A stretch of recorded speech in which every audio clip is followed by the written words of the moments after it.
Welcome to 2+0- Cooking, and we are making homemade pancakes with apple compote today. If you've never made homemade pancakes with apple compote before, then definitely stick around.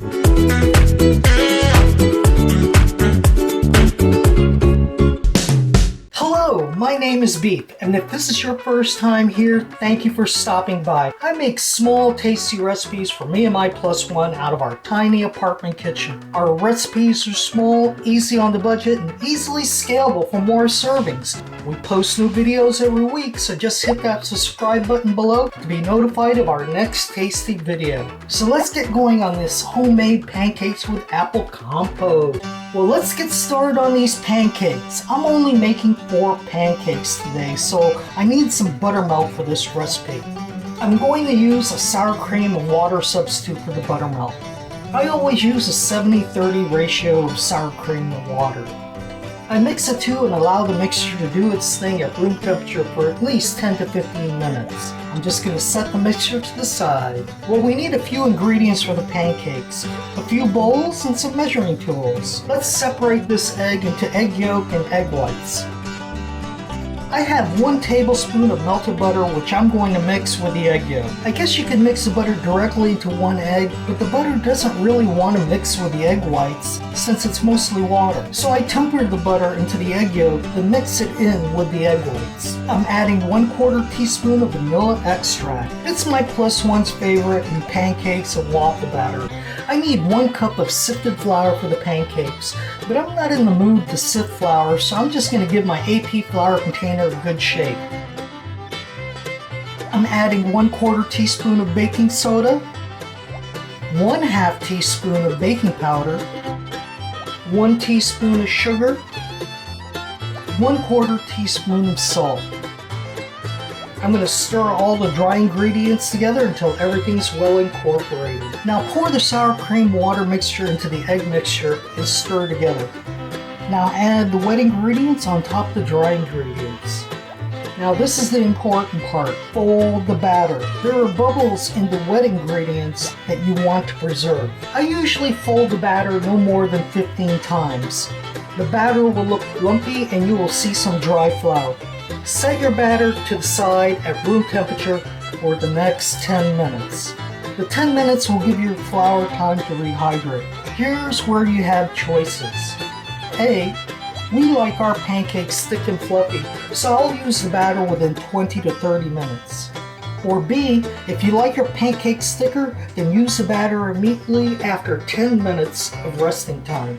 Or C, if you like a flatter pancake, then stir the batter until it's smooth with no lumps. Regardless, the batter will slowly lose its lift after 40 minutes. Let's get started on the apple compote. I have 1 Granny Smith apple, but I only need half of the apple cubed for the compote. I'm thinking 1/2 to 3/4 inch cubes would be fine for our 4 pancakes. From past experience, I know we won't eat the entire apple compote, so I'll only add enough apples to complete our dish, and nothing more. Now add the cube apples to a small saucepan, and we'll just snack on the rest of the apple and the apple skins while we wait for breakfast to finish. Add 1 tablespoon of brown sugar, 1 tablespoon of white sugar, 1/4 cup of water, and then we'll lid the pan. Set the saucepan on the electric stove at 1/3 power. We're going to stew these apples and boil off the water. You can remove the lid once the apples have boiled for 2 to 3 minutes. Stir the apples frequently and test their firmness with a fork or a toothpick.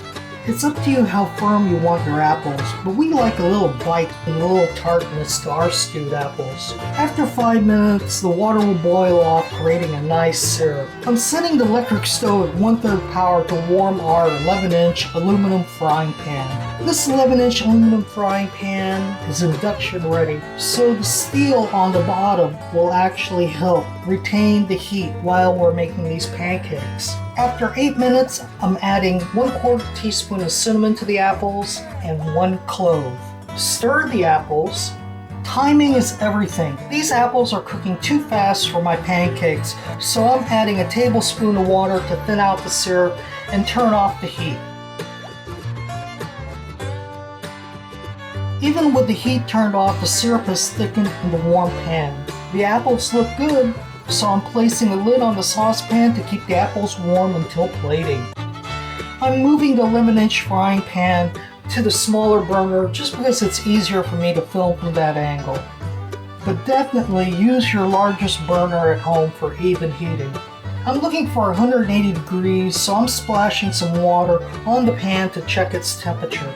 I want the water droplets to dance for a little bit as they boil. I don't want the pan so hot that the water droplets evaporate instantly. Now wipe the pan down with a towel to remove any moisture so we can grease the pan. Add 1/2 teaspoon of butter to lubricate the pan and your spatula. I use the largest spatula that I have so I don't break my pancakes when I flip them. My largest spatula is 3-inch wide, so we can flip a 3-inch pancake. Once the butter has lubricated the frying pan, then wipe the excess butter off the pan with a paper towel or a slice of bread. Save either one because you will use them again when you add more batter. The batter is still lumpy and ready to grill. I'm adding 2 heaping teaspoons of batter to make one pancake that will be around 2.5 inches in diameter. I'm trying to simulate a flat top grill so my pancakes are small and have extra hot spaces on the pan that I can move the pancakes to. In a diner, they flip the pancakes from a warm spot on the grill to another different warm spot. We will simulate that here. There is no set time for cooking pancakes. I look for the edges of the pancake to set and then take a peek underneath to check for doneness. Then pray for rain for a good flip. The second side typically cooks in half the time the first side took to cook.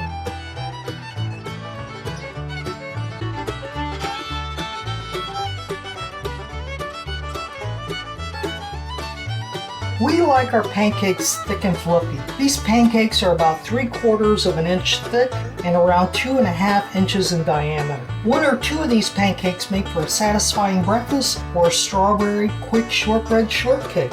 Perfect every time. Now lube your pan again with your oiled paper towel or slice of bread and cook the other 2 pancakes.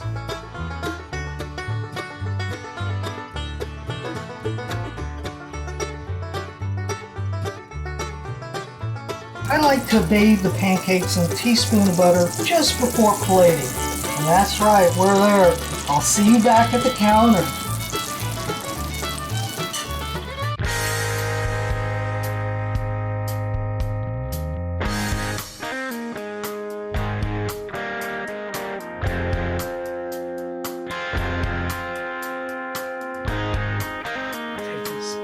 I'm going to go ahead and take this to my +1. This is my plate. Oh yeah! Now this is what I call a breakfast. This looks good. I don't know where to start. Let's start with this apple compote. Oh.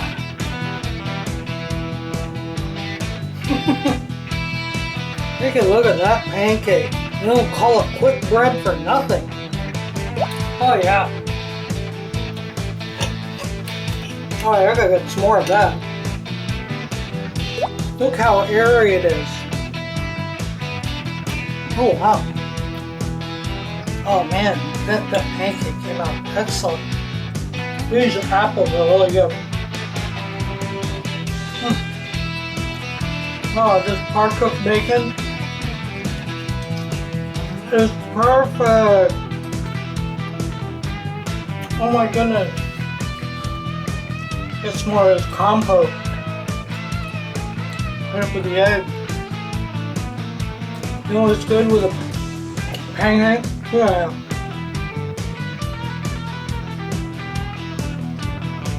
Yeah, let's slather that peanut butter on there. A little syrup on it. Oh yeah. The egg with the hot sauce. Definitely gotta do that with the peanut butter. You know what, guys? This is a great breakfast, but I gotta go take off, finish my breakfast with my +1. Hope you guys give the pancakes the apple compote, hard-cooked bacon. I hope you give it all a try. And until next time, adios amigos! Thank you so much for watching this video of making homemade pancakes with apple compote. If you like this video, then please like us below. There are also links on the screen for other 2+0- cooking recipes. Remember to subscribe and you'll be notified of new videos every week. And also please visit our website, 2+0-cooking.com. If you have any comments or ideas, then please post them below. We love hearing from our viewers and answering their questions. Thank you for watching, looking forward to hearing from you, and see you soon. As always, just because I'm done cooking after this recipe doesn't mean our kitchen is closed. The following are images for a future meal for me and my +1.